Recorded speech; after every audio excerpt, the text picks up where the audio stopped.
Ahmedabad plane crash पर आई report की चर्चा पूरी दुनिया में हो रही है।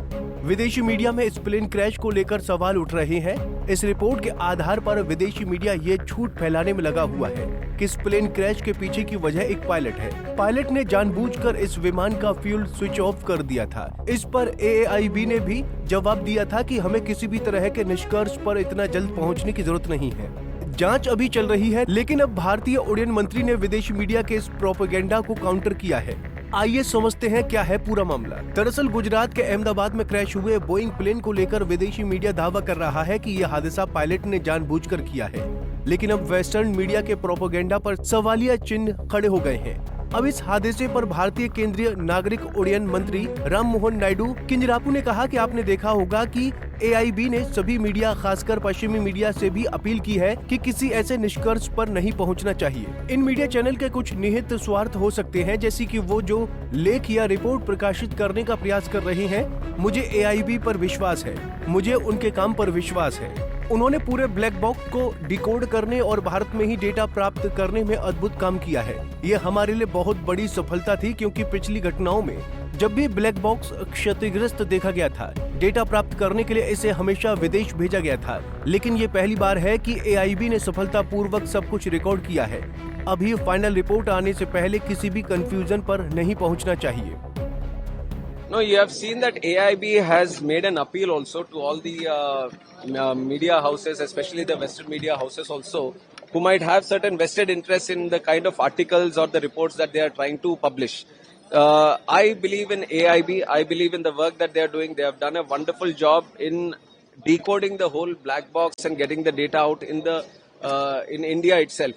It was a huge success for us because previous incidents, whenever the black box was seen to be damaged, it was always sent abroad to get the data out. But this is the first time that successfully AIB has decoded everything. The data has been here. The report, preliminary report also has been seen.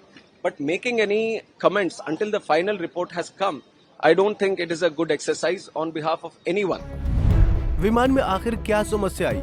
Ahmedabad से London जाने से पहले ये flight Delhi से अहमदाबाद गई थी। इस दौरान विमान के स्टेप पोस्ट ऑक्सीडर में तकनीकी खराबी आ गई, जिसे अहमदाबाद में ठीक कर लिया गया था। ये कंपोनेंट विमान के पिछले हिस्से में मौजूद था। इसके अलावा विमान के पिछले हिस्से में मौजूद ऑक्सिलरी पावर यूनिट भी सुरक्षित है, जिसका इस्तेमाल इंजन को स्टार्ट करने और पावर बैकअप देने के लिए किया जाता है। विमान के इस हिस्से में बिजली से आग लगने के भी संकेत मिले हैं। विमान दुर्घटना जांच ब्यूरो ने सभी पुर्जों को अहमदाबाद में सुरक्षित रखवा दिया है, जिनकी बारीकी से जांच की जा रही है। फ्यूल कट ऑफ और चलने में केवल 1 सेकंड का समय लगता है। ऐसे में अगर किसी पायलट ने गलती से फ्यूल स्विच बंद भी कर दिया हो, तो दूसरे पायलट के पास इंजन दोबारा शुरू करने के लिए पर्याप्त समय था। इससे साफ है कि फ्यूल स्विच बंद होना विमान दुर्घटना का पूरा सच नहीं है।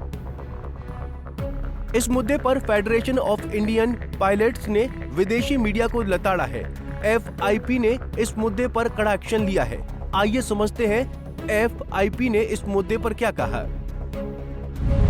फेडरेशन ऑफ इंडियन पायलट्स ने विदेशी मीडिया पर क्या कहा। फेडरेशन ऑफ इंडियन पायलट्स ने रॉयटर्स और द वॉल स्ट्रीट जर्नल को 12 जून को अहमदाबाद में हुए एयर इंडिया क्रैश से संबंधित निराधार और अपमानजनक रिपोर्टिंग के लिए कड़ी फटकार लगाई है, जिसमें 260 से अधिक लोगों की जान चली गई थी।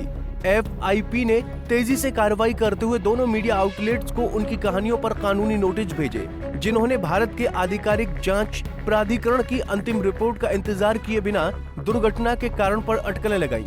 भारत के विमान दुर्घटना जांच ब्यूरो के प्रारंभिक निष्कर्षों ने पुष्टि की कि बोइंग 787 ड्रीम लाइनर के ईंधन नियंत्रण स्विच को टेक ऑफ के तुरंत बाद कट ऑफ पर सेट किया गया था, लेकिन किसी को दोषी नहीं ठहराया या निष्कर्ष नहीं निकाला कि स्विच क्यों या कैसे टॉगल किए गए थे।